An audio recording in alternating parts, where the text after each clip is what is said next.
Online shopping के parcel में delivery boy की जॉब करता था। मैं लोगों के पार्सल उनके घर डिलीवर करने जाता था। एक दिन 26 जुलाई 2023 को भी मैं रोजाना की तरह पार्सल डिलीवर करने के लिए निकल गया।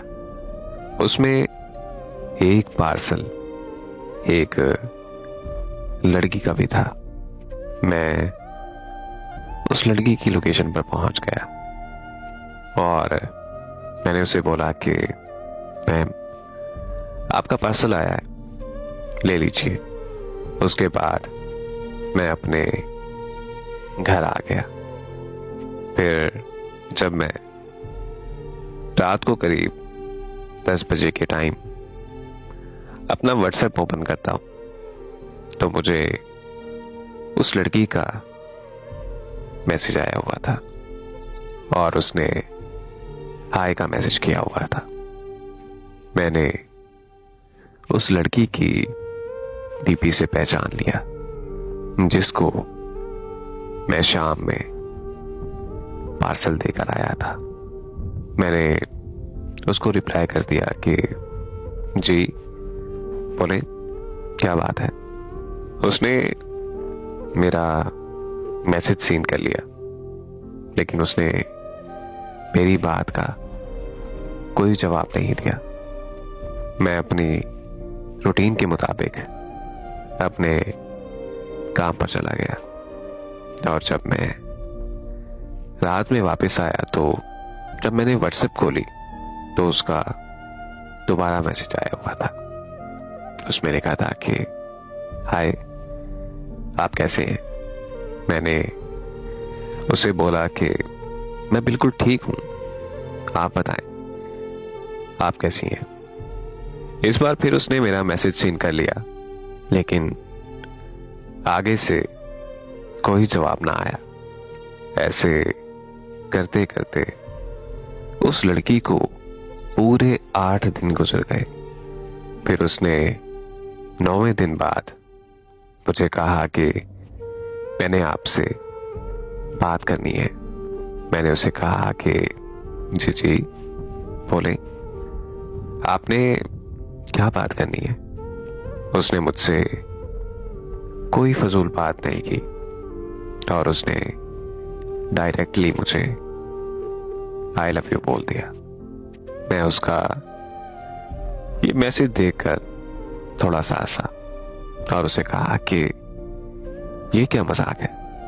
उसने मुझे कहा कि ये मजाक नहीं है, मैं बिल्कुल सच बोल रही हूं। मेरा यकीन जानो कि मुझे तुमसे सच्ची मोहब्बत हो गई है। जिस दिन आप मुझे पार्सल देने आए थे तो मैं आपको देखते ही आपको पहली नजर में ही अपना दिल दे बैठी और मेरी इतने दिन से हिम्मत नहीं हो रही थी बताने की।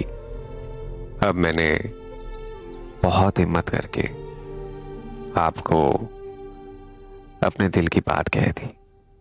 मैंने उसे कहा कि अच्छा तो ऐसी बात है। उसने जवाब दिया कि जी जी बिल्कुल ऐसी ही बात है और ये मैंने आपको अपने दिल का हाल दिल बयान किया है।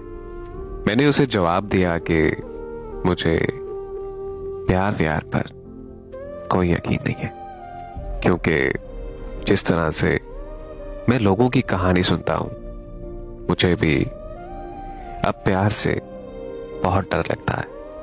इसीलिए मैं उसके प्यार में नहीं पड़ना चाहता था। उसने मुझे कहा कि प्लीज प्लीज एक बार मेरा यकीन करके देखो। मैं आपसे वादा करती हूं कि मैं आपका यकीन कभी नहीं तोड़ूंगी। मैं आपको कभी भी नहीं छोड़ूंगी। प्लीज ये मेरा प्रपोजल एक्सेप्ट कर लो। मैं उसकी ये बात सुनकर थोड़ी देर चुप रहा। उसके बाद मैंने उसे बोला कि अगर आपने मेरे साथ परमानेंट रहना है फिर तो ठीक है, वरना मुझे ये पल दो पल का प्यार नहीं चाहिए। अगर आपको मेरी ये बात समझ आए तो ठीक, वरना मैं आप पर छोड़ता हूं, आगे आपकी मर्जी है। उसने मुझे कहा कि मैं लाइफ टाइम आपके साथ रहना चाहती हूँ और मैं आपसे शादी भी करूंगी। फिर मैंने उसके बहुत ज्यादा इसरार करने पर उसका प्रपोजल एक्सेप्ट कर लिया, उसे ये कह करके कि मुझे कभी धोखा मत देना। उसने मुझे कहा कि मैं मर जाऊंगी लेकिन आपको कभी धोखा नहीं दूंगी। वो बहुत ज्यादा खुश थी क्योंकि मैंने उसका प्रपोजल एक्सेप्ट कर लिया था। उसकी कास्ट खान बरादरी से थी और जबकि मैं अंसारी फैमिली से बिलोंग करता था। मैंने उसे कहा कि हमारी कास्ट तो डिफरेंट है, क्या पता इसी चीज को देखते हुए आपके अब्बू ना माने। तो वो मुझे बोली कि कास्ट से कोई फर्क नहीं पड़ता, हम हैं तो मुसलमान ही ना। फिर हम हर रोज सुबह शाम बातें करने लगे, लेकिन मेरा दिल अंदर से उस पर पूरी तरह यकीन नहीं कर पा रहा था। हत्ता कि मैंने उसे कह भी दिया कि यार मेरा दिल पूरी तरह तुम पर भरोसा नहीं कर पा रहा।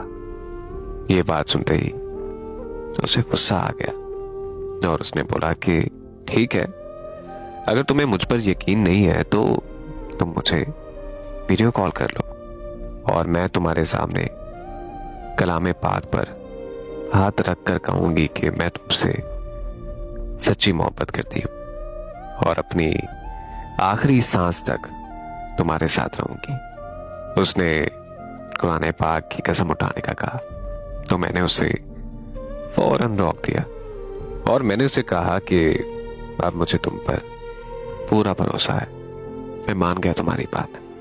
मैंने सोचा कि अगर वो मेरे लिए कसम उठाने को तैयार है तो यार हकीकत में ही वो मुझसे मोहब्बत करती होगी। हम दोनों की बातें लंबी होती गई। वो मुझे कहती थी कि तुम अंधे हो जाओ अगर तुम्हारी आंखें मेरे अलावा किसी और को देखें। दुनिया की सारी लड़कियां तुम्हारी बहनें हैं सिर्फ मुझे छोड़कर, और मेरे भी सारे भाई हैं सिर्फ तुम्हें छोड़कर। जब वो ऐसी बातें करती थी तो मुझे वाकई लगता था कि वो मुझसे बहुत प्यार करती है।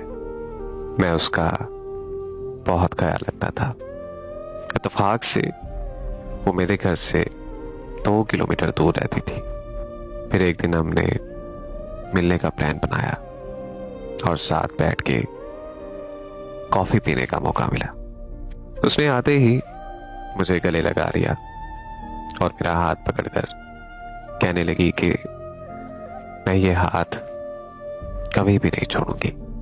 मैंने उसे एक बहुत प्यारी सी घड़ी भी गिफ्ट की। हमें बात करते हुए 2 महीने गुजर गए। उसने मुझे एक दिन कहा कि मैं आपसे एक बात कहूं। मैंने उसे कहा कि जी जी बोले। उसने मुझे कहा कि मेरा 1 साल पहले ही रिश्ता हो गया था। उसकी ये बात सुनते ही मेरे पैरों तले जमीन निकल गई।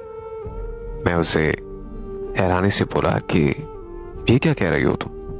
तो वो बोली कि तुम परेशान नहीं हो, मैं तुम्हारी ही हूं और हमेशा तुम्हारे ही रहूंगी और मैं शादी भी तुम्हारे साथ ही करूंगी। उसने मुझे कहा कि वो रिश्ता मुझे मंजूर नहीं था इसलिए कि वो लड़का मेरी इज्जत नहीं करता था, हर वक्त मुझे गंदी गंदी गालियां देता था। उसने कहा कि तुम परेशान नहीं हो, मैं अपने घर वालों को मना लूंगी।